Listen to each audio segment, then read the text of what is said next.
Shalom, selamat datang di artikel View. Assalamualaikum warahmatullahi wabarakatuh. Hai sahabat Ariel Wibowo, apa kabar kalian semuanya? Semoga kalian baik-baik saja. Untuk teman pekerja yang jauh perantau dalam negeri atau di luar negeri, yang jauh dari keluarganya seperti admin, semoga kalian semuanya dilindungi dan diselamatkan dalam pekerjaan masing-masing. Dan untuk sahabatku yang bersama keluarganya, semoga kalian sehat selalu dalam lindungannya. Amin. Episode 82, kisah seorang CEO muda yang berpura-pura culun. Di ruang VIP bank, Brian bertemu Ariel dengan kegembiraan dan kecemasan. Brian terkejut melihat betapa mudanya Ariel. Bukan karena dia belum pernah bertemu orang yang muda dan menjanjikan, tetapi dia memiliki puluhan miliar aset di usia yang begitu muda. Ini benar-benar pertama kalinya Brian melihatnya. Tuan Ariel Wibowo, saya tidak menyangka Anda begitu muda. Ini benar-benar tidak terduga, kata Brian. Manajer mengedipkan mata ke samping, berencana menggunakan pesonanya untuk merayu Ariel. Sangat disayangkan bahwa Ariel tidak menanggapinya, hanya menyipitkan mata, dan benar-benar mengabaikannya dengan sengaja mengangkat kakinya untuk menunjukkan pemandangan. Presiden Brian, saya datang menemui Anda hari ini karena saya harap Anda bisa lebih menghormati Kauri di masa depan, kata Ariel dengan jelas. Bantu Kauri dengan menyebutkan nama keluarga saya, Ariel ini, bukankah dia benar-benar menantu keluarga Wijaya? Tuan Ariel Wibowo, saya penasaran. Saya tidak tahu apakah saya bisa bertanya lebih banyak lagi, kata Brian. Ariel tersenyum, mengetahui keraguan di hatinya, dan berkata, saya adalah orang yang Anda pikirkan, dan hal-hal lain tidak nyaman bagi saya untuk mengatakan lebih banyak. Sungguh, bagaimana mungkin seseorang dengan puluhan miliar memasuki keluarga Wijaya dan menderita penghinaan? Bisa dikatakan bahwa dia menyukai keluarga Wijaya. Hanya karena beban keluarga Wijaya, dia tidak akan dipermalukan selama 3 tahun. Asetnya hanya bisa dibandingkan dengan keluarga Wijaya. Tapi Ariel sudah menjelaskan bahwa tidak nyaman untuk mengatakan lebih banyak, dan Brian tidak berani bertanya lebih banyak. Selama kamu bersedia membantu Kauri, aku berutang budi padamu, dan kamu akan berguna bagiku di masa depan. Kamu juga dapat berbicara. Ariel melanjutkan. Nikmat lebih mahal daripada emas, dan itu juga nikmat orang besar seperti Ariel. Brian tahu konsekuensinya. Sekarang Bandung menghormati keluarga Wibowo, tetapi dengan bantuan Ariel, keluarga Wijaya mungkin tidak memenuhi syarat untuk bersaing dengan Wibowo. Jika keluarga Wijaya menjadi keluarga pertama di Bandung di masa depan, manfaat dari bantuan ini akan terlalu besar. Tuan Ariel Wibowo, jangan khawatir, saya akan melakukan yang terbaik, kata Brian. Manajer, Anda juga banyak membantu saya. Biarkan saya memperkenalkan produk manajemen kekayaan untuk dimainkan. Ariel memandang manajer itu sambil tersenyum.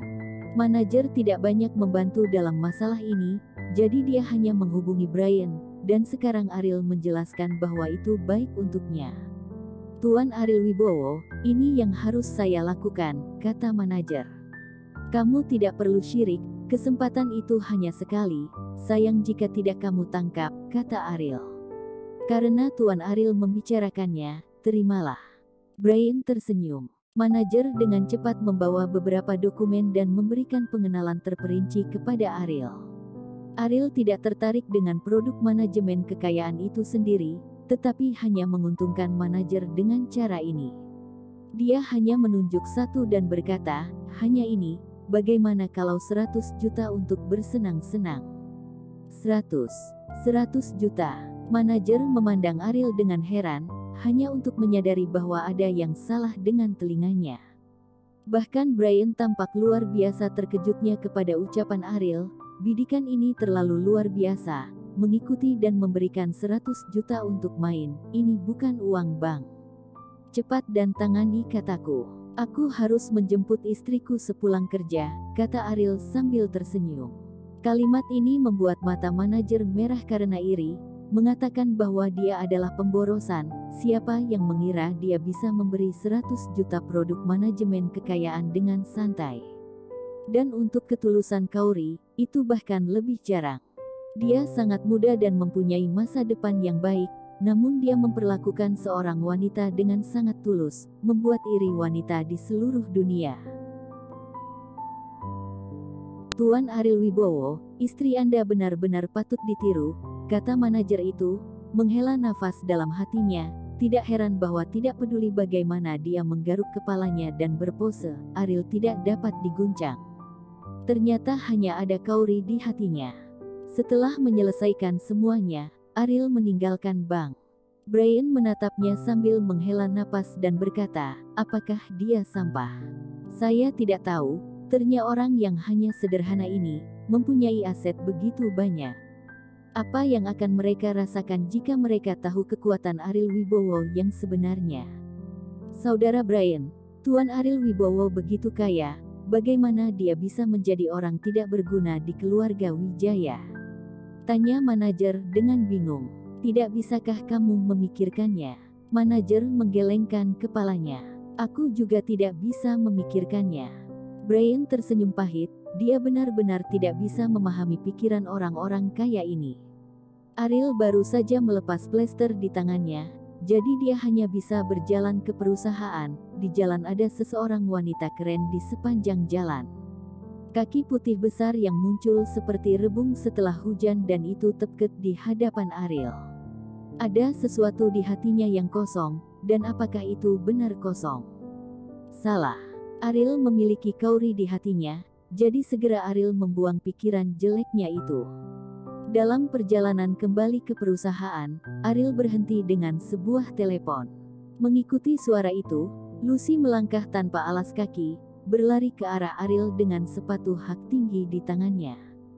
Ini musim panas, apakah wanita ini tidak merasa panas? Apa yang kamu lakukan di sini? Ariel bertanya dengan bingung.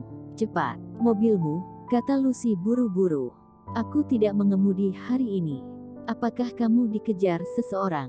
Ariel berkata sambil tersenyum, dan Lucy terus melompat di tempat karena kakinya yang panas. Ah, Lucy meraung sambil menangis dengan getir. Dia melompat ke arah Ariel dan berkata, kembalilah padaku.